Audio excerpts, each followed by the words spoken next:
Happy Monday night, folks. Welcome to the Paddle and Fin Podcast Network. Monday night, we're going to kick the week off with Dock Talk. It's a two-part tonight, guys. We got the angler, Mr. Matt Kern, who's going to share some advice to us, share his story with us of what took place over in Red Willow there.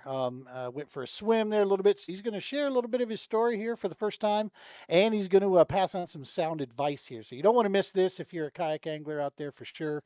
And check in that. And on the second half, we got the man himself, Mr. Joshua Boothe, going to be stopping by from the All-American Kayak Series to talk about the epic, awesome event that's about to go down at Kentucky Lake. The All-American Kayak Series going back there. So stick with us. Let's get this stuff fired up.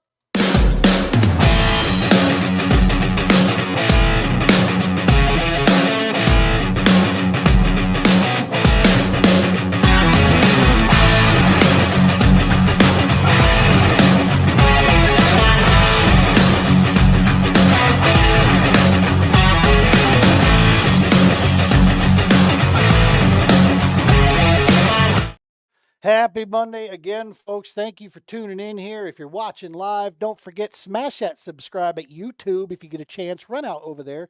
YouTube is the biggest help for us right now. We are closing in on that 1,000 subscriber list, man, and that's what we're aiming for. That's the big push we're looking for. That's our first milestone there. It's been a long, hard road. Nothing goofy, nothing crazy, just organic as we can get it. And so that's the big support if you want to help out the TPO, help out us on our mission there. Pass it on to your friends. YouTube, subscribe on the channel. If you're watching recorded, thank you so very much. We appreciate your dedication to our little show here. Tonight's episode being brought to you by the Romans Warrior Foundation and all of its entities. Scrolling across the bottom there, of course, the GWAT Wall of Remembrance, Stop 22 Tour, Field Ops, which is our little deal here, and of course, our disaster relief team, Hoosiers with Hearts. Make sure, go check out romanswarriorfoundation.org. You'll see all the cool stuff that we've got going on out there, and you'll find ways you can help out and do your bit. Hashtag helping is healing. All right, the bills are paid. Let's go ahead and bring in, this guy's no stranger to our show whatsoever.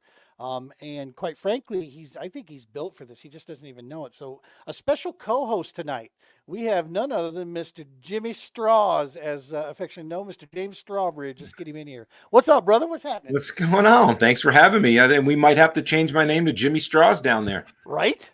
Easy enough. Shorter for me. Flanagan's, he's the man when it comes to those nicknames. So yeah, I don't hear none of this genie bull crap anymore. Bull mess. I'm gonna let Flanagan. As soon as I earn one from Flanagan, then you've made real. it. Yes, then you've made it. I'll know at that point. I can damn near just hang the rods up behind me here and call it a day. Then, right? And the angels will sing as you enter. I'm gonna need to go get me one of those cool, like, make you want to throw up rap song intros, that with my name and stuff. That's did I say that out loud? I'm sorry. Well, thank you for having me. It's fun. Glad to join you. It's gonna be good tonight. Dog. You bet. Appreciate you coming on here and talking. The first guy we got coming up, man. This is our homie. This is our brother in arms and CKB out there. He's fished several events with us. He's no stranger to Colorado fishing whatsoever. He's not a novice kayaker, man. And in the past, the last three people that I've heard that have gone out of their kayak have been three well-known, well-established, very experienced kayak anglers. Yeah. I'm talking Trev was one. For me, Yep. Of the people, Trev, Alex, and now Matt. That's a lesson that I think we should all pay very close attention to, that it's not just about the newbies out there, man. This is experienced guys out there that just, shit happens. Yeah. Right? So without further ado, let's go ahead and bring the man in. He's hanging in there. Let's go ahead and bring in Mr. Matt Kern to the show. What's up, brother Matt? How's it going? Good, man. How are you? Yeah. Trying out. Right? Still drying out? A little bit. So Nice. it's been interesting since everything, but yeah. I bet, man. This is, all joking aside, it's no joke, right? I mean, that's, I was with Dive Rescue for several years, and I've seen the horrible side of what happens when the smallest of accidents, the silliest of things takes place. And next thing you know, we've got a helicopter overhead, that's looking at our operations. So, number one, first and foremost, brother, I want you to hear it directly from all of us. Damn glad to see you sitting here talking with us right now, and just thank you, man, for coming on here and being willing to chat about this and kind of go over. A good coping mechanism is to make fun of it. Inside your own Yeah. head, you can joke Yeah. later. That helps you, but there is a serious element to this that everybody can learn from, man. How long you been kayaking, Matt? Almost 8 years. Yeah, yeah. See, this is another one of those things that I was saying is this is not the newbies out here that this is happening to. So talk us through it, man, if you don't mind. What you were coming back. I saw one of the pictures. That's a bad fast kayak you got there. I'll say that. That's some bitch cruises. I've had you run me down from like a half mile behind my little XI3 huffing and a puffing trying to move my chunky butt down the lake. Next thing you know, it just choo choo. Here comes Matt right on by me. So yeah, it's a pretty fast kayak. I was actually taking it really slow coming in. I actually saw how bad the weather was because I went to like a little bit of a protected cove up north, and then when I came towards the end of it, I got blasted by just some like really heavy wind and stuff, and I'm like, oh, this shit's serious. So I'm gonna do the smart thing and just start heading in now, thinking it's gonna just get worse and worse. So started heading in, and I mean, I was battling whitecaps as I was coming towards the ramp, like over the bow whitecaps pretty hard. So I already knew it was pretty gnarly.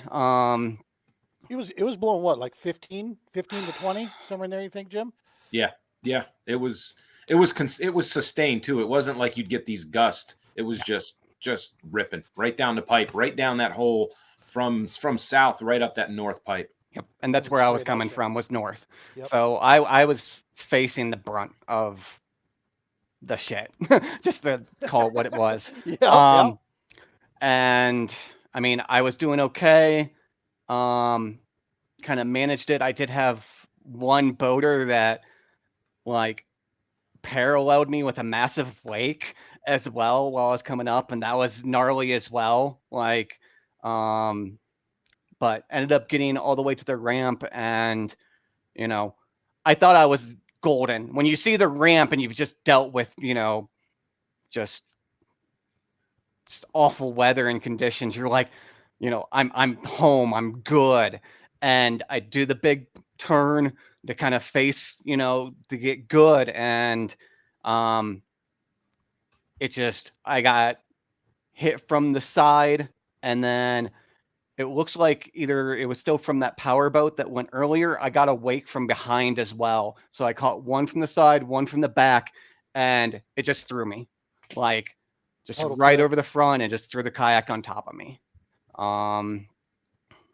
And So you go over, you're in the water there. yeah, What in your head here? Obviously, you got something overhead, and for those of you who don't know, that's a freaky feeling. Okay, yeah, when you go in the water when you weren't prepared. All yeah, right, I mean that's you're not you weren't. That's the last thing you're thinking of when you're coming into the ramp is I need to hold my breath. No, that's not what you're thinking. yeah. So you go in, and now you got this kayak on top of you here. Did you feel like you were hung up on anything at that point, or it was just try to disorienting, trying to get your bearings about you? I was disoriented at the very beginning. Because again, I did have the kayak right over me. I was um a little tangled. Because I do have I have quite a few things like tethered down and stuff, which will save me in the long run. But it was my paddle leash and also the kill switch going back to my motor. Yep. That got kind of hung up on the seat. So I had a little bit of a tether going back as I was trying to come out from underneath it. But honestly, I was down for a little bit, but I don't think I was down for that long. But when you're under, it feels like an eternity when you're just like, okay, where am I? I'm fully upside down. What's going on? Where's my kayak? Trying to pop up in a safe area. Because I also, right by that launch, there is a lot of stand-up timber. And that's what it threw me on top of. as well. So I had that kind of a small wall right there, what the wind was blowing me into, trying to pop up safe. So I had to kind of orientate myself a little bit to kind of go more towards the rear of the kayak, but I didn't know if my motor was still on, is the Right. thing. So when I popped up, I tried to go like back quarter of my kayak, but not near the motor, and see if it was still going. Yeah. Seeing if that, like before I started moving towards the end of the kayak, I that was my biggest concern, was motor was still on, because I was using my motor a little bit trying to get in. I was at 15% going in, so I wasn't like full throttling in or anything like that. It was just trying to do forward momentum. What kind of PFD do you wear? Is it It's an NRS Chinook. so you do wear the Chinook as well? Okay, thank goodness. Absolutely. And I have a pilot knife and everything. I've heard all the horror stories. I'm, Yep. you know, prepared for, you know, Jim and I bad were things in case I did get, you know, Jim and I tied were up underneath. Jim and I were talking about this, that there's a lot of guys that do those inflatable ones, that aren't inflated right away. Some people feel very comfortable with those, especially where we came from, which is in the boating world, right? Yep. Yep. But I'll tell you this: I've worked enough drowning situations. I've worked enough accident situations. I'm not trusting a piece of machinery or a mechanical device to save my life, dude. I'm just Yep, not doing same. it Yep. because the moment you put that in play, there is the opportunity for failure. Yep. And in that case, no flotation, no air, no more tomorrow, no award ceremony. You know what I mean? Yep. So it's like, no thanks. Nope. I'm coming home one way or another. Yep. I'm going home, right? So Yeah, and I was there. I mean, when I saw the whole thing go down, I came in super early. I wasn't having any good luck, and I went back to the north where these guys were, and then I saw Collins back there, and then I saw Flanagan, and then I saw Jason Lovall, and then Kenny Hood, who had 3 fish, and I'm like, man, there's some guys that are doing some damage back here on the leaderboard. I'm gonna just leave this to them guys. I'm just gonna bail, and I left, and I came in at like I don't know, about noon or so, and Massimo wasn't too far behind me. And then I get set up. I do my thing. I pull my kayak out. I get the trophies out. We're getting ready to set up for the announcement for the awards, and it starts just ripping consistently. And I'm like, oh man, I got it. I mean, I looked at my watch and it was 1:45, 1:30. So I walked over to that hill where we take our pictures, where you can oversee the whole lake of Red Willow. And I looked down to that north end, and I could see somebody crossing as the wind is coming right here. And I'm like, wow, they're taking it broadside. So I took my phone out and I shot a video and I zoomed in. Little known to me at the time, it was Kenny Hood. And he came across that thing and he took it broadside. And like Matt said, all you could see was a big white wash splash, every now and then splash, because he's taking it broadside. And I'm filming. I'm like, man, please be safe. Please be safe. He cuts across. He makes the turn, then he comes head on into the wind. As soon as he made the head on into the wind, I'm like, all right, he's good. I look to my left, and here comes Trev, right up the gut, right up the barrel with his forward with his his bow mount trolling motor. And I took a bunch of snapshots to time it right. And as he's dipping, you can only see his head and the back of the kayak while the whitewash is splashing over him. Then I'm like, okay, that's good. I got the pictures that I needed. I look, and here comes Matt. So Matt's pedaling into the wind, doing everything right. He did nothing wrong. He's pedaling into the wind. Then all of a sudden he stops and he starts fuddling with some stuff. And I'm like, oh no, is his kayak, did his motor die? Is he, and he grabbed his paddle and he started doing something. And then he gathered himself and then he started going. He could probably tell me what it was in a minute. He started going and he went back under power and he's heading into the wind. And that's the number one thing you want to do with our kayaks, is at least head into the wind or cut that at a 20-degree angle or something to give you that ride, never broadside or from the back. And I said, oh man, when he makes that turn, he's got to make that turn in the troughs of the waves. You got to make that turn. And when he did everything right. As soon as he made the turn, he just caught the back end of the kayak and it hit him broadside and it rolled him. And Chen was up at the hill with me. And Chen goes, what do you say? He's rolling over. He's tipping over. And it took a second. And then I saw the bottom of his kayak And then I didn't see him. And Chen and I screamed, somebody help him, because I knew there was boaters down there. And Chen was gone. And here I am with my bad hip just coming off a back surgery, old grandpa here, gimping his way down to the ramp. And then I get there and I finally see him come out from underneath the kayak. And I'm like, oh my God, man, thank God. Like, just somebody get to him. But he did absolutely nothing wrong. So don't feel bad, Matt. Don't take it up here in your head that it's all on you, or what could you have done any better, or any. You did it right. You just caught the moment. That you just caught two waves. That was it. There's nothing you did wrong. Yeah. And I think that's the key on this is we're talking about several, members, and I'm very proud of the fact that we have very experienced, not just hellaciously damn good anglers, they're damn good kayakers in this, group, in this club. And these are not, people that are unaware of this stuff. You guys know how to navigate. You've been doing this for a lot of years. But what it goes to the point is no matter how good we are, man, there's always variables beyond our control, and you just have to be ready for that, right? You got to get there, and you've got to be able to handle that kind of stuff. We've got a comment coming from online here. Man, these things are too dangerous. I just finished my rookie season on the Bassmaster Kayak Series, started in the Ascend. Yeah, I could see that. Good. Congratulations on finishing that out. And I won't agree with our listener there that they're too dangerous. I don't agree that whatsoever. I think that is, as long as we prepare and do what we need to do, then we can be out there because, 98% of the time we are good. You know what I mean? Things are good, but there's that 2%, right? And we got to be prepared for that kind of stuff. First thing we teach that we're taught as rescuers, when I was involved back in the day, is when you go in the water, the very first thing that you need to have buzz through your head. We train this into ourselves, through the training that's provided. Is calm down. Yep. Calm down, chill out. Yep. And right yourself. Get your bearings about you here, because if you're overly excited, if the adrenaline's flowing and you're freaking out, that's when you start losing, your sense of what's going on around you, type thing. But it's so let me ask you this, Matt. What kind of a two-part question, if you don't mind, Gene? How much stuff did you actually wind up losing? How much did you keep? And where in your head are you now with the situation that happened? What's your comfort level about going back out? So, first, I was fortunate. I didn't lose that much. When the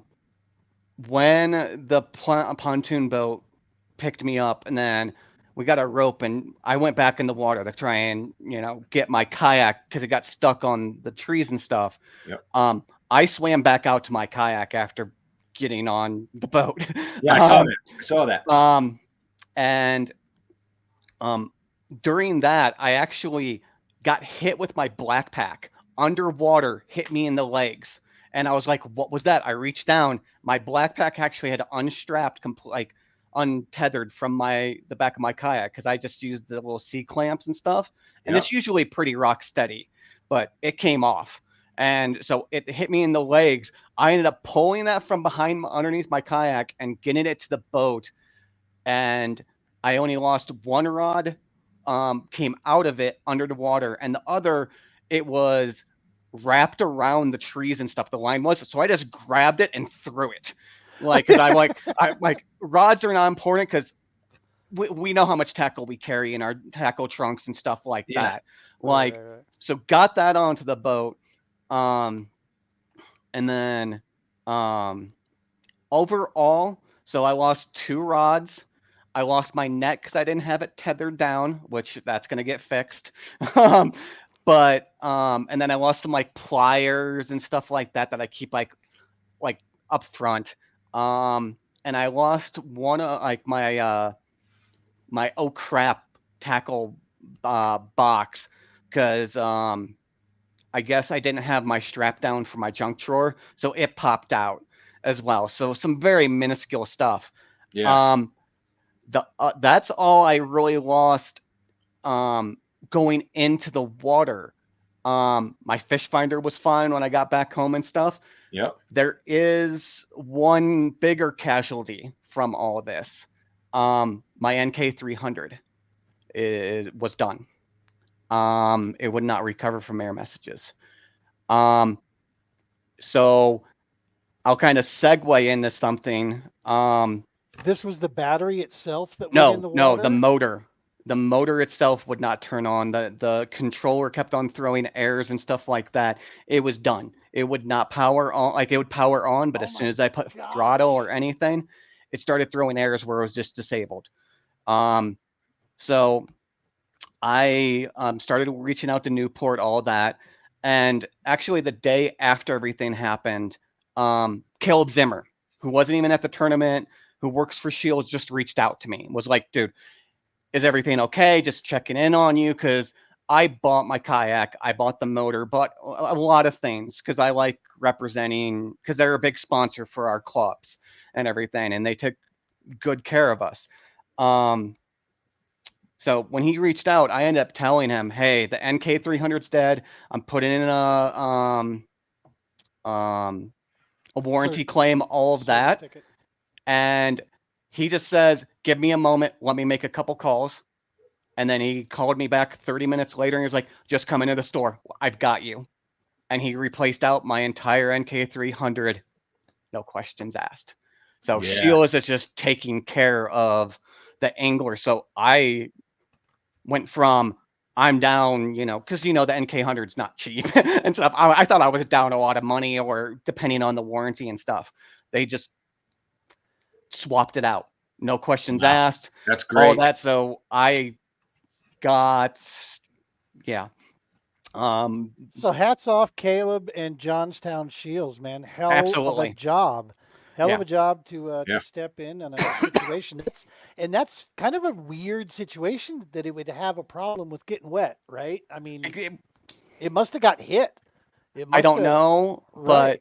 but My first thought from our bass boat world is when we submerge our boats and we forget to put the plug in and we get all the water and you see it coming up out of the floor and you're like, oh crap, I got to put the plug in.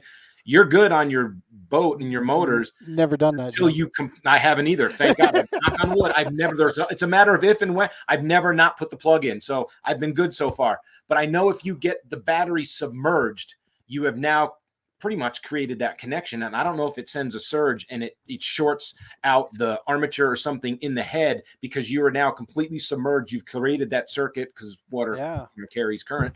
Wow. So I don't know, but it's still, but I saw your battery, that NK, you had the Newport 40 amp hour, I do believe, and that was completely submerged in the black box. And here's something, if I can just make a little fun right now, this is hilarious. I wish I had a picture of this. Remember, I'm standing up on the hill with Chen Char and Massimo was up there. He flipped. Me and Chen screamed. Chen ran like he wasn't even touching the ground. He ran down and jumped on this guy's pontoon boat to help. And Chen's like, you get out there and you grab him. Help us get him out of there. So he gets on and Chen, right? Chen's like this big. He gets on the front and he doesn't have a vest on, and I'm freaking out as a tournament director, right? He just jumped on the boat. He grabs the front of the rail on the pontoon boat. He hooks his arm underneath it. He reaches down for Matt, and Matt's a little bigger than Chen, right? Yep. Right? I'm not gonna say nothing. Chen's like, I got you. And he was stuck there, and I'm like, what are we gonna do now? I'm like, don't pull Chen in. Would have been better if Collins with the clutch. Would have been better if Chen was shirtless. Totally. Yeah, but trying to see Chen lift Kern into a pontoon boat and then the black pack, I'm like, just get the black pack in and we'll worry about Matt. He's floating. I didn't realize it. That black pack took like 3 of us to get it out of the water. It was fully submerged. The water and everything else in it. And I'm like, poor Chen, like his one arm's got to be longer than the other one now. Right. Yeah, Chen jumped into action, and like I am eternally grateful for his reaction, because that situation, when I saw that he was on a pontoon coming out, it kind of helped calm everything, because I was already pretty calm because I knew not to panic, that type of stuff. But when I saw there was a pontoon coming out there, someone from the club coming to help, in this situation, it was just like, everything just kind of worked out, and his assistance with everything, he saved my blackpack. He, you know, all the other stuff, like just his quick reaction, just like, So great. Yeah. Some people are built with it, and that is, it's actually one of the things that we trained with on the back in the day on the dive rescue side of things, is to make sure that when you have that innate ability inside, um, to jump into action and to do those type of things, it's important that you add that with a sense of training, right? Mhm. And like you said, Jim, he went out there was no PFD, so next time, remember, on the way, grab a PFD, do whatever to make sure you don't become part of the issue, as opposed to, that way you can continue to be part of the solution type thing. But little knickknack things, but so cool, man. And that just tells you the kind of people that we work with out there, 100%. that we're working with. And So and Jim, like Jason Lovell and all these other people tried to help out as well. It wasn't just Chen. Like Right. I everyone, saw Right. Eric Eric Ali was was there, in and there. everyone Yep. came down, helped after the kayak got loaded. They all helped it get righted, helped drain water out of it. Like Yep. the entire club that was there was just um just Yeah, it's that's the there. kind of people we have. Jake Mitchell, we appreciate you, brother. So Thanks a lot Jake, for subbing and for watching us on YouTube here. We appreciate that. Um, yeah, man, that's we've said this all the time, right? We talk about this about people helping each other in the kayak community. Yep. And when you see it firsthand like that, it's boots on the ground, right? I mean, it's Yep. part of it. So look, Jim asked you this. I wanted to kind of, and I wish we had a full hour for this, but we might have to revisit this next week as well. Maybe when we're talking about you cashing a check at Trinidad. But Jim asked this: where are you now mentally with this whole thing, man? How does that? If you're okay with answering it, brother. I mean, So I'm so ain't no shame or I've nothing. been on the water twice since it happened. Um the first time, um it was still I froze a little bit because actually the wind picked up a little bit, and yeah, I wasn't expecting it. So it's still more of, even though my kayak's stable and stuff, it's just still that unease because it was the wind that toppled me. Um, so a little unease still getting and just having that go on. The second time it was still kind of the same way. So I'm still dealing with it with just the comfort level and all of that. I mean, I'm gonna take it as easy as I can, with Trinidad and stuff like that. I already have game plans. Like if the wind's picking up, I'm gonna go here Yep. and be more protected and be close to safe. And Yep. if things pick up and I'm not comfortable, I'm just getting off the water. Like even more so. Like before, I was like, I'm good. I've got this barge of a kayak. I can kind of barrel through stuff, and it, you know, that was That when I was fully, that bulletproof feeling, right? exactly. Yeah. And now it's kind of, that's been tarnished a little bit, and trying to get that back there. It'll take some time. I think I'll get to it because You like never want everyone's to feel 100% bulletproof, brother.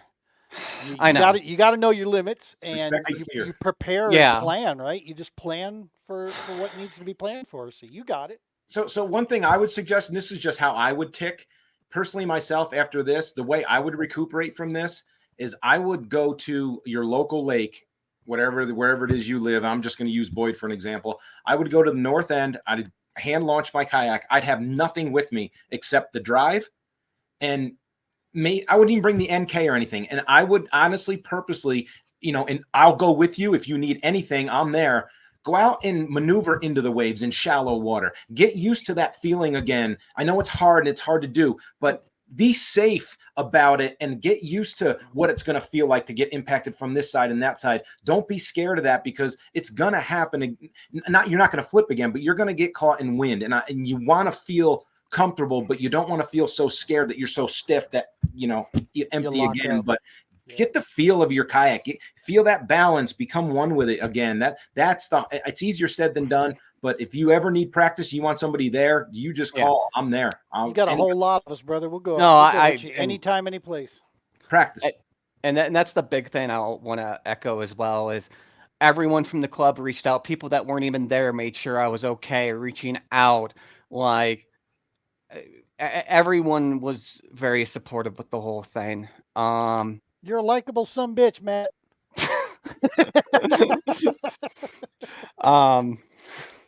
But I mean that's the whole thing. Like it that's really comforting and stuff like that. So the club, everyone that's part of the club, really, truly do appreciate you guys and Good stuff. supporting through this because I it, it's not if, it's when this will happen to any of you, and I hope it doesn't. But it's yeah. Learn from this. What did you learn yourself? Number one, I mean, we know the obvious, the PFD thing, right? Oh yeah. What if there's one piece to close this out here? Like I said, we'll have to revisit this for sure because this is some good convo. We should be talking about this stuff. But The what'd you take from it? biggest Yeah. the biggest thing I took from it is something I already kind of watched a lot of videos on it, and when I flipped, I made sure to actually, because remember I said I flipped on top of some trees right on my left hand side. I moved the back end of the stern of my kayak away from the sticks and stuff, so I wasn't getting pushed up against it. Anytime you're against anything like that, you want to separate yourself from the kayak and whatever your surface is, so you don't get caught between it, because that can Yep. turn even uglier. So I did that, but also I've watched a lot of the other videos. Like Matt Arledge posted a really good one on our Facebook, and I watched it, and I actually implemented some of them. I actually got a longer strap to put around my seat so I can be able to self-correct and stuff like that. I don't think I would have been able to self-correct in that wind, and because I was stuck on the trees and stuff like that. Yep. But if it ever happens again, I'm prepared, and all of that. Tether all your gear, as well, because I was fortunate only to lose really one rod. I chose to lose the second one, and then a net and some very small stuff. So it could have been a lot worse of what Yeah, I lost in for the sure. whole ordeal. So just be prepared for it. Yep, agreed, man. Well, good stuff, Matt. Dude, I can't thank you enough for coming on and sharing this stuff. For those of you that are watching that are new to the sport of kayak fishing, don't let this spook you, but let it lock in your head and plan for it, man. You got to know that this is part of our sport. And the moment we do think that we're beyond this stuff, that's when the universe will remind you no one is above shit happens, and it truly does. And so you got to be, if you're prepared, you really increase your chances of success and survival and those type of things. One last piece here we got. Good note for Colorado guys and gals: water temps in the mountains, even in the summer, will cause issues. That is Yeah. 100% Yeah. I hear this stuff I'm a member of a lot of paddleboard groups here in Colorado, the paddleboard deal, and I hear this ignorant statement: I'm a good swimmer, I don't need a Doesn't matter. PFD. It has zero to do with it, homie. Zero to do about you, and everything else about around you is what you can't control, man. You're a human. You're Wear not your superhero. Your body PFD. temperature drops. You get a cramp. You can't tread water. Good night. Goodbye. You get caught in a tree, you get caught in weeds, you get caught anywhere, man. That Yep. stuff's going to change the game. All right, folks, everybody that chimed in and following us here on YouTube, and it looks like everything was coming from the YouTube side. That's awesome. Thank you guys so very much for tuning in for the first half. We're going to switch this over now with your guys' permission. You guys are free to hang out here. You guys going to hang through this second half, or you gonna jump off? Sure. No, I'm good. Sweet. Yeah, I can talk about Kentucky. We got the man himself sitting in the green room right now, Mr. Joshua Boothe. Let's go ahead and bring him in here. What? There he is with the fish tank. I have been told so many times that I need to get a fish tank now. Thanks, Josh. You're welcome. I don't see a bass in there. What's going on? Do you test lures back there to see how it sinks and how it reacts? Yeah, it's my little finesse bait tank there. I thought to test out some Neds in there. Well, thanks so much, man, for jumping on here during getting the week started off here. Have you ever rolled, man? Have you ever gone overboard? I have not. Gotcha. I've been lucky enough. I've been in some pretty hairy situations where it crossed my mind, but no, I've been lucky enough that I haven't flipped yet. Knock on wood. All right. How about you, Jim? I never even asked you. Have you ever rolled over? No, I haven't. I haven't felt like I've come close. I am noticing though that if I have my hoodie on and my hat and that's cold in the morning and I go to stand up to do something, like you're just got that tunnel. I sometimes I catch Mhm. myself. I feel like I'm gonna fall out of my kayak before I flip out of my kayak Yeah. due to my own age. I don't know. The old guy that can't stand up and just falls over randomly. My new canoe that my seat does sit kind of high, at high rides there, and yeah, we've got secondary stability for days. But my chunky butt, every now and again, when I lean a little too far over, I'm like, "Hey, dummy, you just about going for a swim here? Ease up, get back." Yeah. Yeah, I'll Yeah. fall out before it probably ever rolls. I have a feeling of that. That would be my preferred way to go because I could see it coming and I can spring away from everything, right? Rather than turtle and get stuck under. Right. What's got me a couple times is having that wind blow me on top of a stump that's just like a couple inches below the surface of the water, and then you get high centered on that, and then you got to start doing the wiggle back and forth thing and try to get off of it, and then you got waves crashing on you. Yeah, That can suck when you get tangled up in those trees for sure. that You happened at know, Truman for me. the first time that ever happened to me was at the All American Kayak Classic at Truman. I was at Tebow Island at the Tebow launch, and I went up there and I got out in the middle by myself. And I'm like, I'm a Colorado guy, 38 feet of water. You're in nothing. There's nothing around. Oh no, that stick. The stick was only like that big, and it stuck right in the center of my drive where the Hobie drive goes, and it's centered. And I had my motor at the time clipped next to me, so all my weight was centered. And the only person I really knew who had experience was James Francis. And I called him. He was in North Dakota. And I'm like, James, I'm high centered in 38 feet of water. What? He's where I am. I'm at Truman. I don't even, where am I? I don't know. He goes, go all the way to the nose of the kayak, grab your paddle and slide over like your legs spreading. I went all the way to the nose of the Hobie and I jumped up and down. And as I was jumping, I was paddling, and finally I popped off. Mm. But it took me like 15 minutes. I'm like, yeah, the high centered thing, that is scary. And you're alone out there. I've heard guys talk about getting a stick like through their scupper hole, man. I was just like, Oh, dog, that that would would suck. suck. Yeah, yeah. There's a few trees on Truman that can happen there for sure. For sure. That's a rescue right there. Sorry. Right. Well, hey, man, we got you on here. We got awesome event that's on the calendar that's been on here. It's one that I was looking forward to more than just about any of them out there was the Kentucky Lake event. And that's coming up in a couple weeks here, June 22, 23. Let me Hmm. see. I thought I had something. I do. Well, bam, right there. All American Kayak Series, Kentucky Lake, June 22 and 23. There it Right is. now, the Visitors Bureau is making this possible to help bring the All American Kayak Series in there. And Moore's Resort is opening their doors to the anglers with a little discounted rate for the anglers up there. And that's where the awards will be, which is kind of centrally located. But I'm gonna bring it up here while you're talking. But talk to us a little bit about you've been to Kentucky Lake before, haven't you, Josh? Yeah, I fished there back in the day when the KBF National Championship was there all the time, and so I've been there a couple times. Fished Barkley once. It's a big area of water. The land between the lakes is a huge area. Just Kentucky Lake by itself is big, but Barkley's just as big, and it's kind of strange how differently they kind of fish at different times too. So there's a lot of water. You can ledge fish. I mean, that's kind of was the big thing there in the summertime, but me, I like to chase the shallow bite, but there's water flow with current down the at the lower end, so it's all kinds of different types of water to fish. And you were just talking about. I wanted to bring this up here. We'll share this here real quick. And let me take this off. So this is the boundary locations. I'm going to put this up just by itself. So you can see we've got a map set up here. The awards location right here is where Moore's Resort is going to be located.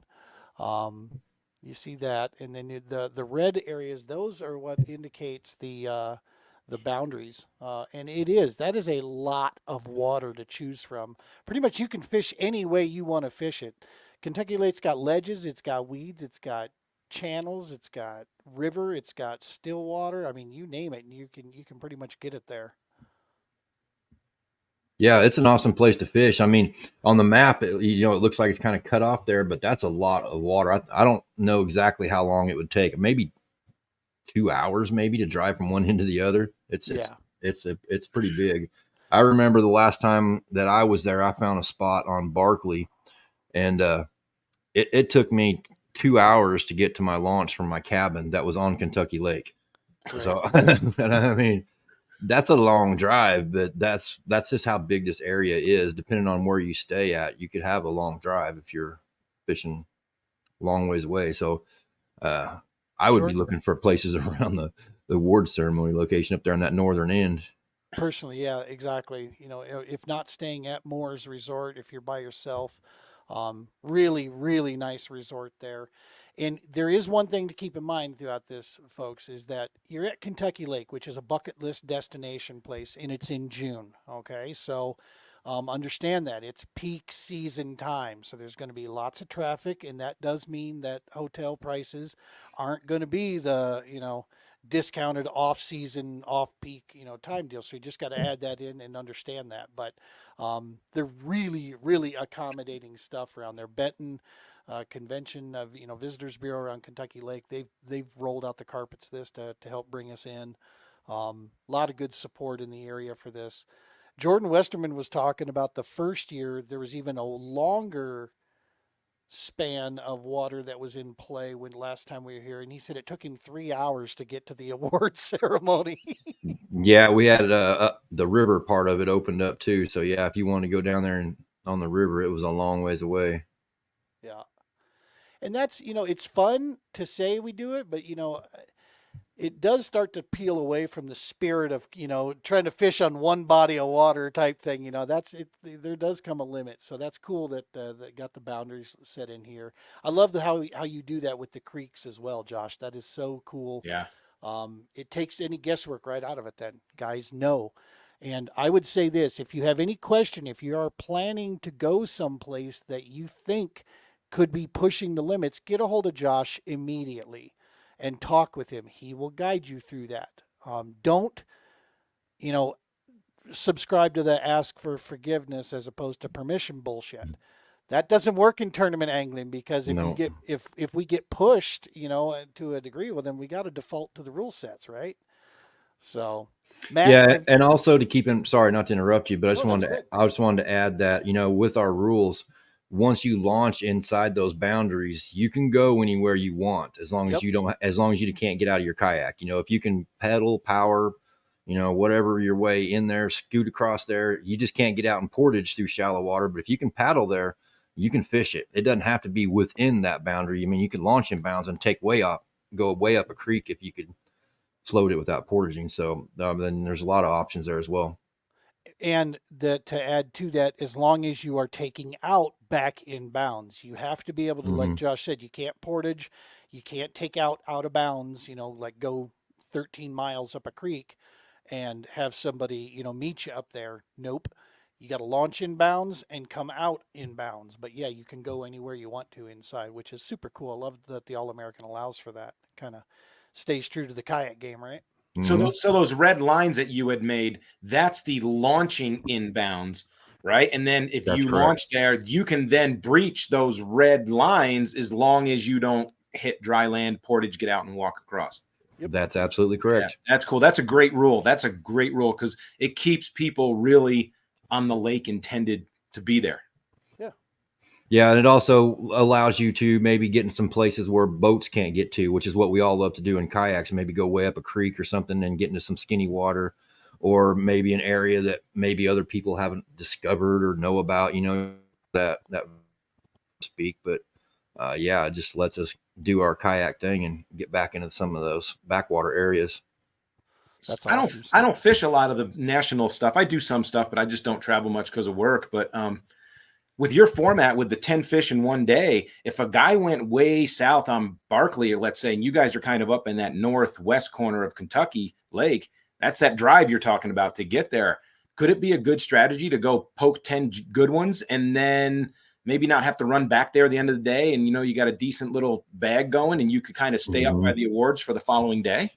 Yeah, absolutely. Because we don't 100%. have any day one check-in. So, you can pretty much fish anywhere you wanted to without having to worry about driving to that check-in place or the awards on day one. Yeah, And nice. then try to get your good limit. And then maybe on day two, you can just sleep in, or you can go back and fish around the awards or something. It depends on how good of a day you had on day one. Nice. Put that 8-inch swim bait in your hand and go have fun. Yeah. Yeah, I think look for that the monster. last tournament, I think Tennessee Bass Nation was there a week or so ago, and it took 93 inches to win. So Wow. It's a good. Bro, that is so good to hear that about Kentucky Lake, man. It's to hear its health is coming back. Um, it's kudos to the whoever has been involved in helping revive this legendary body of water. Because man, we all thought she was done, and there was a good 5, 6, 7 years, man, where I was watching Toyota Series BFLs going on there, and five fish coming in weighing 10 pounds was basically the limit of what these guys were finding. And these were damn good hooks out there, boat 150 boats, and the winners got 11-2. I'm like, whoa. I was like, where are we fishing here, boys? And so yeah, to see it bounce back like that after a lot of hard work, clearly, that's so yeah, cool. they went to war against them Asian carp. I don't know, probably how many hundreds of thousands they've killed and taken out of that lake. So that's really been the key, I think, to making it come back, is just getting those carp out of there. Right, and getting that managed vegetation growth too, because there was so Yeah. much spraying that happened to get rid of the Asian carp that it wiped out so much other collateral damage. Yeah, it did. Like Hiroshima, the damn place, And so that's pretty much it felt like, and it was like, no. Kern, have you ever fished on Kentucky? Yeah. When I was old, it's been 20 years, but yes. Went camping there. It's a great fishery. What I remember, if it's back to its heydays, there's some stellar fish. I hear legendary talk about the ledge fishing that used to be, and that's starting to come back as well, man. And that's an art form I've never really mastered because I've just never been around them, right? I haven't been around bodies of water. Any of you guys got experience with ledge fishing? I mean, a little bit, but I mean, with the live scopes nowadays, that's a whole nother ball game. Right. The live scope on them ledges. Oh, I couldn't even imagine. Right. I mean, I don't personally, just closest we come to ledges out here are the bluff walls that you run into at like Pueblo or Horsetooth, where you pull up to a wall and literally you're in 45 feet of water and it just goes straight down. Yeah. I mean, and fish will suspend and hold on that. But, the trick is to that is, once again, understanding the fish in the bottom, the fish suspended, and the fish up on the ledge. 3 different attitudes for those fish. And you got to really pick them off based on where they are in the water column, tells you their attitude. Got our man Elvis Lee tuning in out of Minnesota here, and he says, I imagine it might be similar to fishing deep. It probably is. I mean, what I've seen is just those ledge guys grab those spoons, right? And they drop it 35, 40, 50 feet down, and then they're just ripping that thing up. Next thing you know, they're hauling in this 6-pound, swamp donkey, off a ledge that hasn't seen the light of day in like 30 years or whatever. It's like, what the hell? That's awesome. Good stuff. Appreciate you tuning in there, Elvis, as always. All right, let's see. Yeah, we got another, if they can do those carp, what Florida did to our weeds on the East Coast. You achieve 100%. Florida has decimated our weeds on the East Coast. Yep. I've been hearing there was a lot of talk about that on a lot of some of these events down there in Florida here recently, that a lot of the weed issue and what it's done to the fisheries, changing things up. But that's it's never good to see, and I don't know what the answer is, right, when it comes to that stuff. What I do know is that Kentucky is on its way back, has been on its way back, and it's no longer just dinks that win this thing. 93 inches, that's awesome to hear. Were they just on Kentucky or Barkley or both? What do you know what their boundaries were? I think it was just on Kentucky Lake. Gotcha. Well, hopefully we can reach out, man, and the Tennessee guys, see this and see that we're coming into town there. I know Steve O had talked about if his schedule was free, he was going to try to jump in this event with us here, which would be awesome to have him come up. let him take a break from directing and let him just get out there and bend a hook on a few of them. That'd be awesome stuff. Yeah, we'd like to invite all those Tennessee and Kentucky anglers out there to, to come show us how it's done. That's your home water.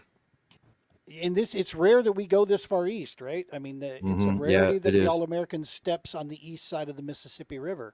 That's just normally not what we do. But this one was wide open, and the Visitors Bureau was very welcoming to have us come in. So this is awesome stuff. Plus, it's national championships, big time events have been held on this body of water, right? Oh, yeah, for sure. So June 22, Moores Resort, folks. You want to get out there, go get signed up, jump on. Don't wait till the last minute. Get signed up on this bad boy. Got the awesome trophies from the All-American side of thing. I will not be at this one myself. I do apologize that we've got some family stuff and schedule that has jumped in our way. But the man, the big toe, the big fish in the pond, he'll be there. Mr. Boothe is going to be on hand, so that's awesome to see. You have to take the kayak, man. You might have to get out there, and I'm looking forward to it. I mean, I love that place. I mean, it's really not too far from the type of waters that we fish here in Missouri. So it's, that Tennessee River Valley Authority, all those locks and dams and the different lakes, it's pretty similar to what we have with the White River and the Osage River here in Missouri. So it kind of feels a little bit like home. I'm going there a little bit. That's awesome. I've driven over it twice now. I've been over top of it, and you're right. That lake, land between the lakes national recreation area, when you run through that there, it does feel like it goes on forever. Beautiful country. Cumberland. Oh, so the Cumberland River is what runs south out of Lake Barkley there. Okay, very cool. Yeah, don't you guys ever take for granted the fisheries that you have in front of you and around you, because you could always come out here and hang with us. No thanks. Like, I don't know. Pounds is a good day.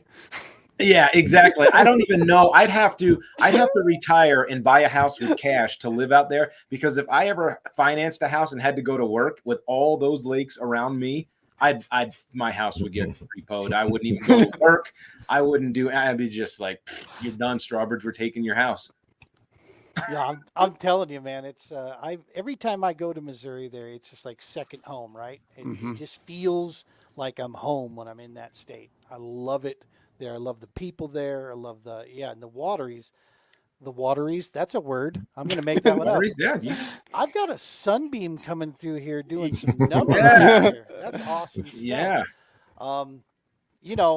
Just the most, high dollar studio coverage that we have here in the room that I'm in. My bedroom is leaking sunlight right now. No, this is not my bedroom. Good God, no. The wife would not allow that. You keep working, it'll be your bedroom, right? You keep working away from the family, and you'd be like, you might as well live in there. Just set a cot up in here for sure. But how cool is it to have a series that concentrates on that part of the country and fishes such great bodies of water? I mean, All-American. I mean, it's awesome. I wish I could make more of them, because I think some of those fisheries could fit my style really well.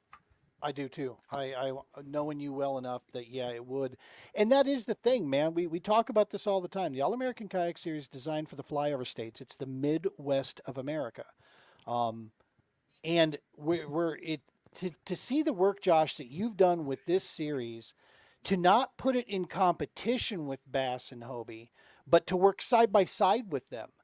That, to me, so many people need to pay attention to what you guys and what you have done here, because that is brilliant stuff, folks. To work, there's enough room for all of us, right? And that's the thing is, if somebody wants to go fish Bassmaster, well, then they have a certain thing they're looking for, and that's where you go. If you want to fish Hobie, same thing. But if you're looking to not drive too far, but you still want to have top-notch and great payouts and top-notch caliber competition.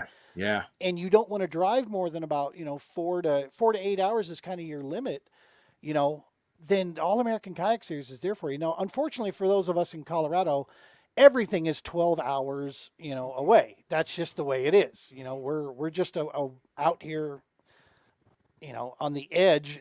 Our Eastern California existence is what it is. Unfortunately, we Yeah, have Denver's desert. an hour away from Denver. It is. Like, it's Yep. just the way it is. With our traffic. Yep, it sure is. It is. It is. And it's it's nothing but sand around us, big sandy bowls with a little bit of water in some of them that we go fish in. But yeah, man, so it's super cool that the All American is there. And if folks out there, if you're watching this recorded or watching it live, support the series in any way you can, man. Spread the word about this thing. Local clubs out there, jump in with us. Jump in with these things. It's important to keep the All American trucking, and it's not going to exist just on good thoughts, right? I mean, we got to get people in there. So let's go fish. Let's go fish. Let's get in there and let's go to work. Yeah, How we're far real. into the season are you guys? How many tournaments? You halfway or are you a quarter of the way in? Yeah, I think we're on. This is only our third event, isn't it? Third. Yeah, Okay. we're third, 3 out of 6, I think, is where we're at. So we're at the halfway point. Had Nice. Okoboji, which was awesome stuff. Lake of the Ozarks is our opener. Yep. And then after this, the next one after this is July is Minocqua after this one. That's the one going way north, bucket list destination. Yeah, and we're going to keep the boundaries like it was last time too. We're not going to shrink it down. We're just going to keep it like it was and not make any changes. So it'll still be that 50-mile radius from Minocqua to include all that water. Now, I know that puts you pretty deep into another state. Does that do anything? Are they allowed to go outside the state of Wisconsin to No, fish? Or, I didn't think it did go out of the state. well, about 30 miles to the north, 25 miles at There's least. there's a map up on the Tourney X registration page that shows the actual radius. Copy that. So maybe Minocqua isn't quite the center point, Gotcha. but I will double check that for sure. Cool. Yeah, because I think to the north is where it jumps. I think with the 50-mile radius, it technically could go into Michigan or whatever. And I know we were talking about that, going, I think you got to stay inside of Wisconsin for the permits, for sure, to make that all legit. But yeah, man, there is a ton of water up there. And after I interviewed a bunch of the guys that came out of Minocqua up there, and everybody that came back, although we didn't have big numbers, right, at Minocqua, but everybody that came back from Minocqua was like, that was amazing. They absolutely loved it. So that should let you know that yeah, it's one of those places that you got to see it. Middle of July up northern Wisconsin, dude. Fishing's going to be on fi-fi. I got to see it for myself too, so I will be at that one as well, and I'm probably going to take my kayak just to play around a little bit up there and enjoy that. I've never really been that far north fishing before, so this will be a new experience for me. So I'm looking forward to it. It is way up there. Just get ready for lots of weeds, dog. I mean, that's the thing with those natural lakes up there. It's just I can handle that. Vegetation left and yeah, it's gonna be right in your wheelhouse. You're gonna love it. Is there any local clubs happening at Kentucky at the same weekend? That's a good question, Elvis. We've there's so many that are in that area. I don't think anybody else has booked with us, but if they'd like to, we're wide open. Jump on, talk to us. Let's do it. We got an awards location on Sunday. Set up a deal, and that's one of the advantages is they can jump in on the awards location with us there if they tie their event in with ours. So yeah, I would really like to see these numbers grow. That's really the only thing kind of holding us down. Z-Pro Lithium has been an amazing sponsor this year, and we're glad for them. But we don't have any big company that's promoting and marketing this. Like what Hobie or Bassmaster has. So this is basically a word of the mouth kind of thing.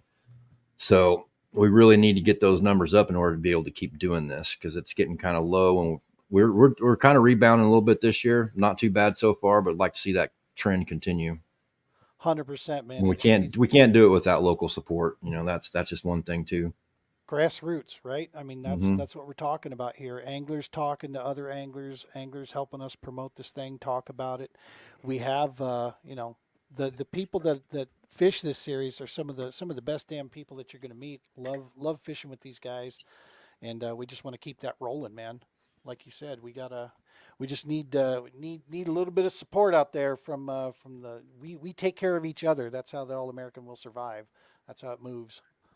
I will be giving away a Z-Pro lithium battery at Kentucky Lake too for the first man out of the money. Whoever doesn't cash that check, they're going to take home a battery and charger. So good stuff. we'll have that there to give away. You know, and I want to take this moment also. Dubro Fishing, they thrown in a bunch of soft plastics and some of the track knobs that they make. That stuff will be you'll see it at the championship. Chance to win all kinds of that stuff. Catch boards, they have put up several boards to be able to be given away as well at the championship. That'll be coming through, and then of course Rogue tethers. And the different leashes they have. Those companies there decided to support the All-American this year, which is super, super cool.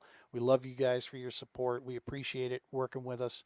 And hopefully we'll, what do we got here? Larson Jacobson says, I'm signing up next Thursday due to money being tight. Got you. We feel you there. Already booked my room and can't wait to get there. Awesome stuff, Larson. Nice. Good deal. Good to see you. That'll be awesome. And I have a feeling we're going to see that, right? I mean, we talk about this all the time, kayak guys. Jim, you see that even on the local side of things, right? Good God, drives me nuts. Sign up. I know, right? Let us know. We want to do a head count. We want to figure it out. The more you sign up, the more we know the payouts increase. We can brag that. We can market that. We can advertise. It just more brings more. Yeah, totally. Yeah, and then other people see other people signing up, and they're like, okay, well, I can get in on this too. And then the numbers grow versus, somebody may look at the roster and be like, oh, I only see 15 people signed up, so I don't think I'll make the trip, when there's like 10 other people thinking the same thing. When if they just signed up, then, we're good to go. Yeah, totally. Matt, are you one of those guys that waits down to the last minute? No, I'm usually pretty planner? early on most of my signups. It just sometimes it depends. Right. But usually pretty early. Me too, man. I start booking stuff like literally January, February.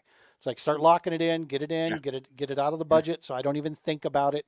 Shit, half the time I have to go up and call Jim up. Hey, Jim, pretty sure I signed up for this, didn't I? You are always the first to fill the number one for all the events. As soon as I put them up on the director's page and I hit save and it goes, Gene Campbell. And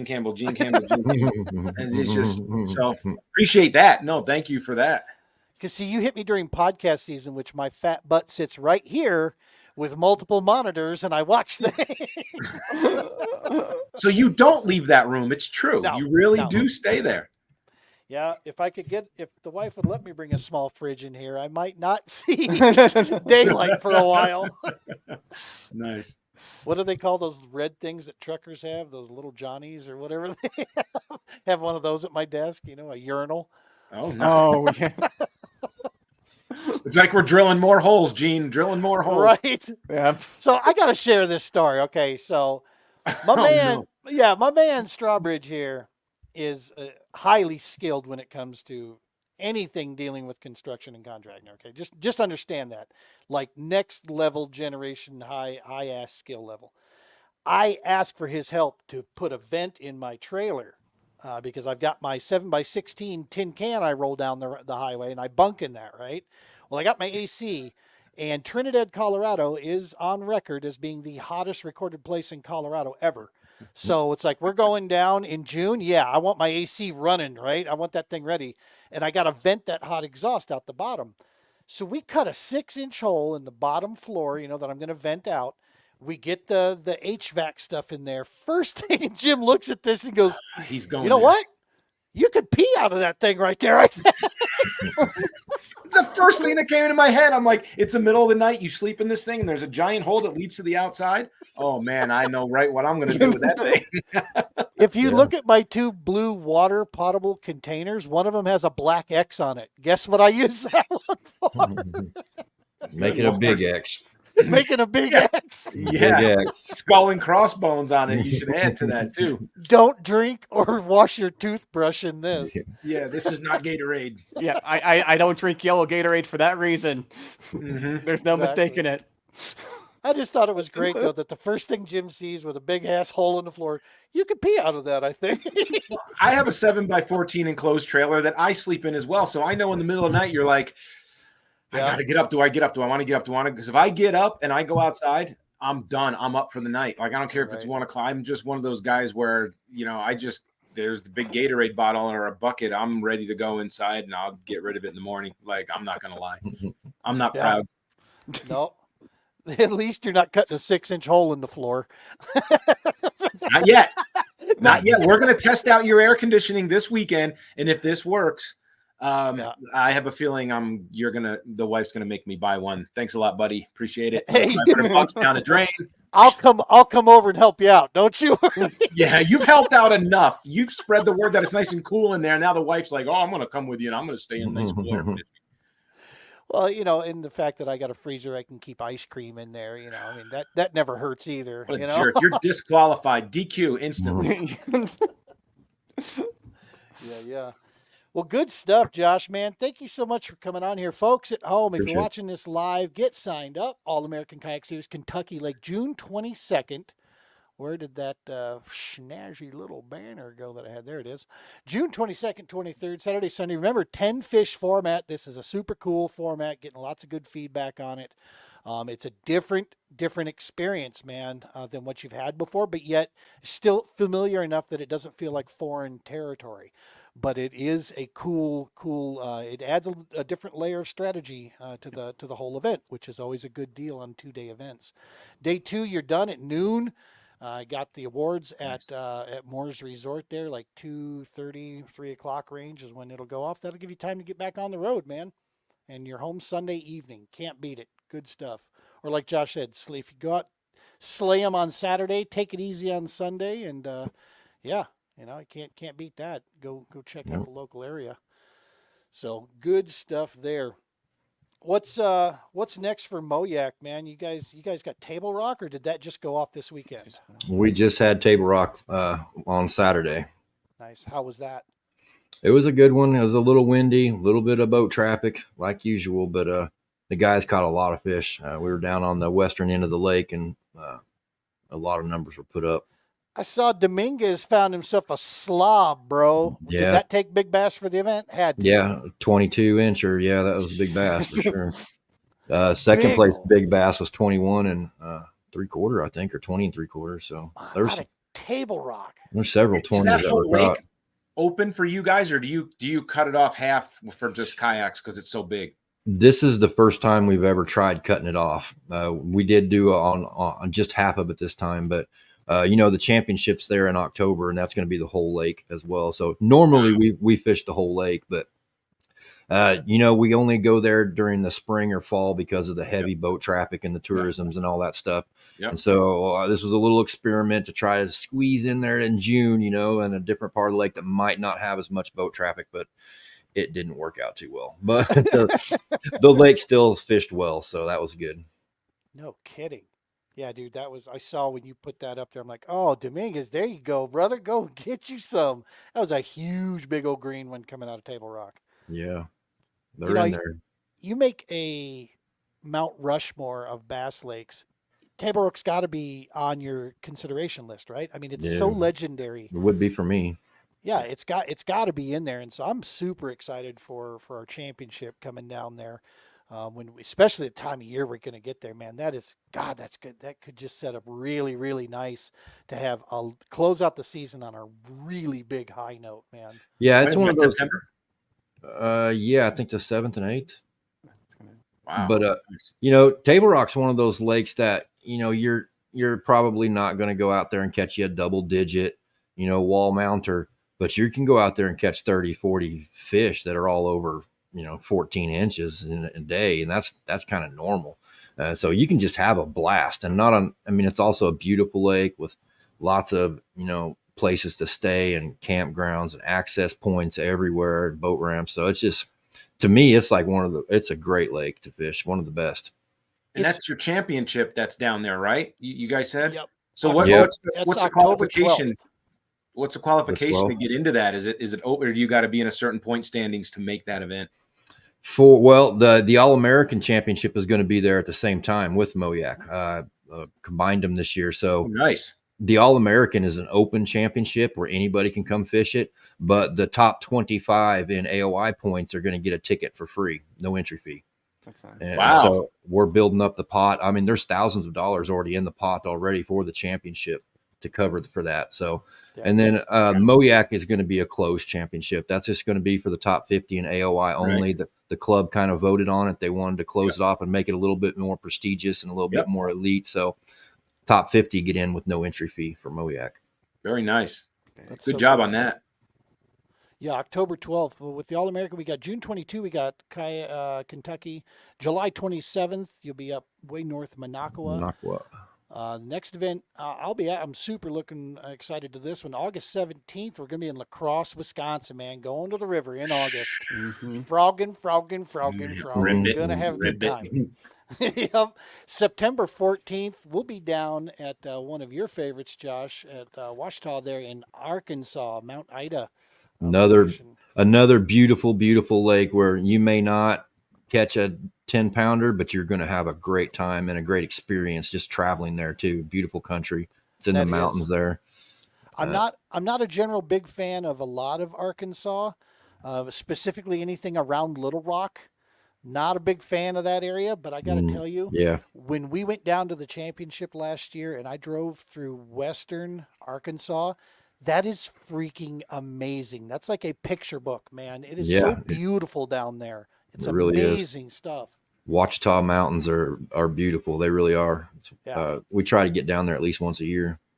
And I Yeah, love keep that one on the schedule for sure, because that is a beautiful, like I went down there for the Hobie TOC. I qualified for that in 2019, and you can get down at the dam, super clear water, and you can go all the way up to the other arm where it's got full of trees and it's stained, and you've got everything in between. You know, it's a great fishery. So yeah, once again, good job picking a great fishery for that. So it should fit everybody's style to put some fish on the board for something like that. One thing that's really unique about Lake Wachita is there's hundreds of islands all over the lake, and they're public land. You can go camp on them if you want to. You could just paddle your way out and find an island and set up and camp there for a week.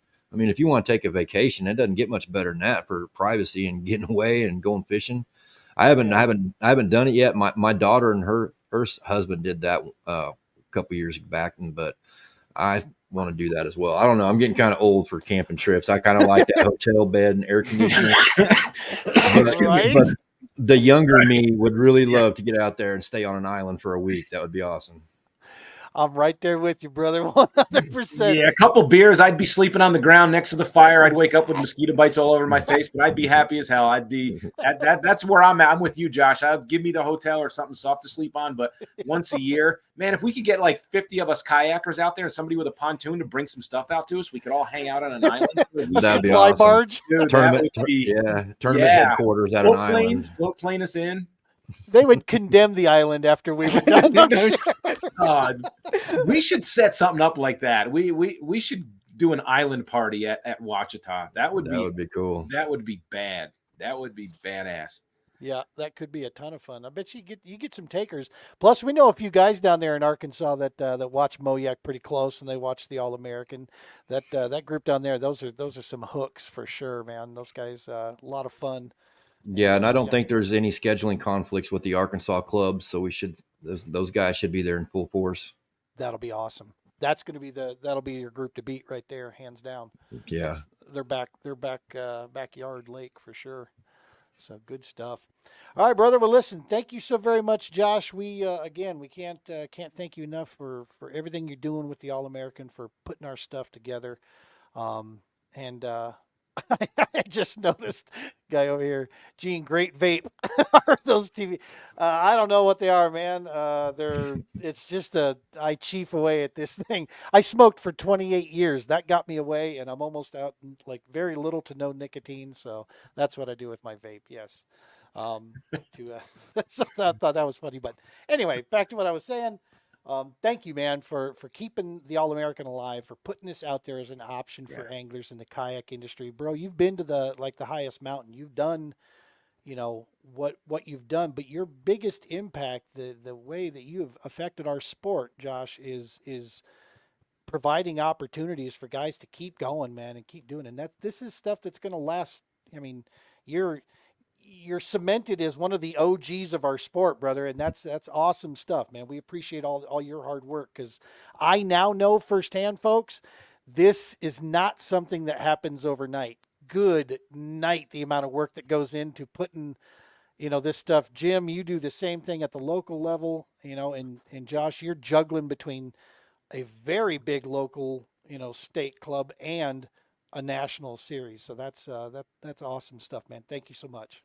When you have really good tournament directors, it shows. Like Jimmy Straws and Josh Booth. You guys are both amazing. It shows with the clubs and the tournaments that have come out of it. So appreciate you guys. No, thank Thanks, you. man. And Kern, you grabbed a third place, was it? Fourth place. Yeah, not that you're from, that was at the Classic, not this season, but the season Yeah. before. Yeah. I lost this last classic on day one. I got one fish, so I lost at day one. Right. But still got 50th. Like that's the whole thing. Like I lost at day one. But It was anyway. it was a tough bite there for a little bit. No, I just fished like crap. That's all. Yeah, man, you did Colorado proud out there that year. We were all just like, "Yay, we can do this." Next year, look what happens. Like 30 of us show up to Truman Lake. Hopefully we get the same amount of numbers coming next year just to support the club and all of that. So It's kind of early, Josh, but did I see right, brother? You're opening it up even further for AOI points. Is that correct? For the Classic, Yeah. I don't know yet. Oh, okay. Gotcha. Maybe. Still too I'll early. probably just keep it the same. But I am considering doing I guess, I don't know if I should say this or not yet. Oh, all right. Well, I can leak this information. I don't care. Probably got to be doing a couple next year. We'll probably be doing some qualifying tournaments, some open qualifiers in a few different states to get more people qualified for the Classic, so that you'll have a little bit more of an option to qualify for the Classic besides just in your club. Gotcha. Nice. That's awesome. Nice. The last time Top secret. before I was working with you, you did that with lacrosse. It was an open qualifier there, and that was the 3-day. I have not had as much fun. I have never caught as many fish as I caught on the Mississippi River than I did that tournament, and I couldn't find a damn fish over 17 inches, and I think I was like middle of the field. And I literally was catching 30 to 40 fish a day off of topwater or fishing a freaking jackhammer. I was catching smallmouth on a jackhammer of all things. And dude, it was amazing, but everybody was just lighting them up. The thing was fishing amazing, but yeah, I qualified for the Classic off of that event there. And that was super cool because that was one of the big driving factors. Plus, what you did is you opened it up even day 3 because you were doing hourly big bass. And even if we didn't make the cut for day 3, we could still fish day 3 for a chance at the hourly big bass. So I stayed for all 3 days. I was like, hell yeah, chance at $100 off of one topwater bite. You better believe I'm gonna bend on them. That was one of the most fun kayak tournaments that I'd ever had a chance to get in. And so Lacrosse is a blast. Yeah. How much do you miss the competition in fishing, Josh? I mean, I know you run a series, and I know I do it at the local level, and I fish with these guys, and a lot of guys give me stuff like you can't be a tournament director and fish at the same time, but it's a smaller club. But at the national level, I respect what you get. But, man, you're a competitor at heart. You still got to have that juice. I do, and it gets to me sometimes because I even when I have some time off, I'm like, I don't really feel like getting out there and doing it because I want to take a break. But then I start seeing the results come in. I'm like, I could have done that. I could have won this tournament. Yeah. I would have kicked their guys' butts, man. I would know. And then it gets me fired up again. And then, yeah, I plan on getting a little bit more involved next year. Probably fishing some Bassmaster events. That's nice. awesome. Nice. I would love to see that. Yes. Yeah, good for you to do that because you Couple deserve it Bassmaster because you can't events. keep doing all the work and not get some enjoyment out of it. Like I said, and Gene said, run a national series, and 2, the success of Moyak and what you do, man, legendary. Good I stuff. appreciate that, man, a lot. Thank you. All right, boys. Well, we're going to go ahead and wrap this thing up here. Matt Kern, I want to see if we can get you back on another episode, maybe a little bit later in the season here. Okay. And just talk a little bit more on some of the safety and some of the things. We'll talk about how you coming back, after this thing. It's, that it's one thing to be in a position and fall out the kayak or do whatever, but to do what you did in the middle of a freaking, Nebraska winds like that, that was not a slow 0G spill, right? I mean, that was oh shit, everything kind of come together at once. And so, yeah, man, I definitely wanted to spend more time with you on that, and we'll chat some more. You I'm just done. got to go in place, get the money, get yourself some of this hardware from CKB, and then or CKFC, and then we'll get you on here just for that. Yep, I'm gunning for a shield. It's one of my goals. So we'll see. See, Josh, we got to get you to come out here and get one of these shields, brother. You got a place Oh, to you stay. leave him back there. Lodging is covered. We got you covered there. You don't have no expense on lodging, and yeah, you can come out here and drive the I would. I struggle wouldn't mind short coming bus. out there sometime. I've only been to Colorado once in my life, so I mean, I just flew into Denver Airport. I don't know if that counts or not, but Oh yeah, Was that it- was counts. I wouldn't mind. I Was it wouldn't mind going DIA fishing. or was it Stapleton? I How don't know. long ago? Oh, it was back when I was in the Corps, so I don't remember. That was Stapleton. I just Airport. remember it was freaking huge, and I had to take like a train through it and shit, and there's all kinds of crazy stuff in there. Oh, that No, might that'd have be been DIA. DIA. Yeah, Yeah, That'd that's be DIA. Yeah, yeah, it's humongous. Yeah, it's ridiculous. No, dude, we'll take you to the best we have to offer, which is what, probably Pueblo. And Yeah, depending on probably. the time of year, it's one of the best Yeah. fisheries we have. We could go down there, but yeah, you're anytime, man. Open invitation. You know, you're welcome here. We'd love to have you out here. Awesome. I don't know Thanks. how much your buzzbait would work, but we'll we'll see. I don't know. Man, I you don't get know down by about that Turkey one. Creek. I know. I You mean, get that buzzbait going in that stained water, man. That could go. yep. Nice. Good Sounds to like know. a good time. Good to know. All right, gentlemen, thank you so very much. Folks at home, we can't thank you Thanks, enough for tuning in here. Without your support with the All-American Kayak Series, CKB, CKFC, the True Patriot Outfitters, man, this is how we get this done, is by everybody working together. That's how we get through all this good stuff, all the great support out there. Nobody's doing this stuff as an island, so thank you very much. Make sure to smash that subscribe button. Guys, hang with me here as we roll this bad boy out, as I'm looking through my technical fun stuff here oh yeah, there they are. And yeah, we'll get this whole thing wrapped up here, folks. Make sure that you be paying attention. We got what's the next event for Moyak, Josh?